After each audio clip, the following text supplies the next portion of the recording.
C'est mon attachement profond aux classes préparatoires françaises qui sont un lieu d'excellence. Et d'ailleurs, dans les discussions qui ont lieu, personne n'a jamais songé à les remettre en cause.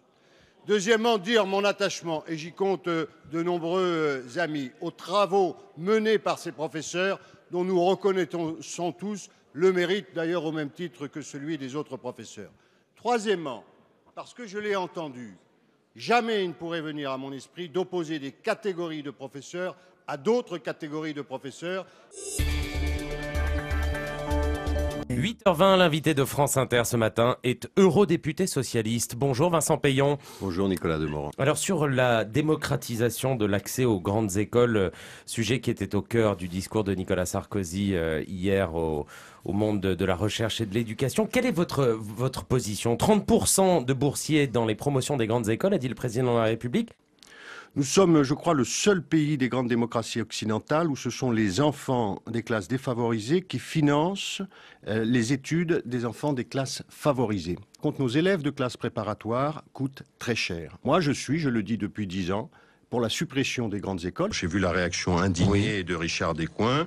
Je pense qu'il a raison. C'est le conservatisme français. Alors je vais aller un peu plus loin. Je suis pour la suppression des grandes écoles. Je l'ai écrit à plusieurs reprises.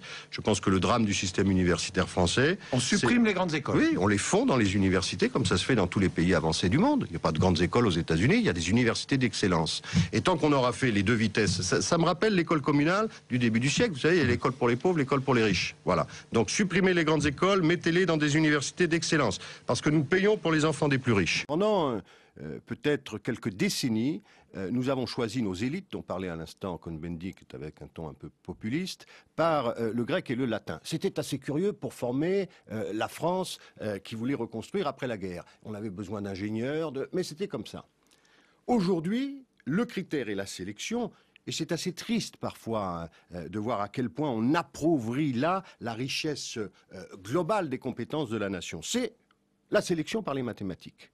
Et nous sommes un pays d'ailleurs où les compétences des élèves, qu'elles soient physiques, mépris pour le sport, qu'elles soient technologiques, qu'elles soient culturelles, ne sont absolument pas valorisées.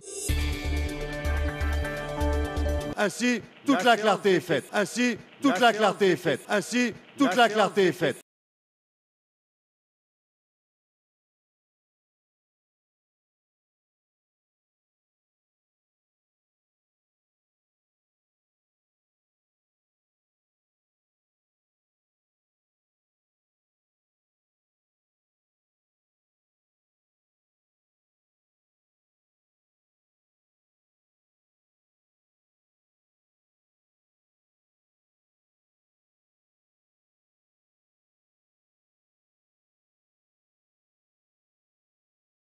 Mais lancer une réforme dans laquelle les enseignants voient leur salaire diminuer brutalement de l'ordre de 15 à 20%, c'est pas une façon de considérer qu'on a du respect pour ces enseignants qui souvent se décarcassent et pour les classes préparatoires qui sont un des éléments de notre système qui marche le mieux.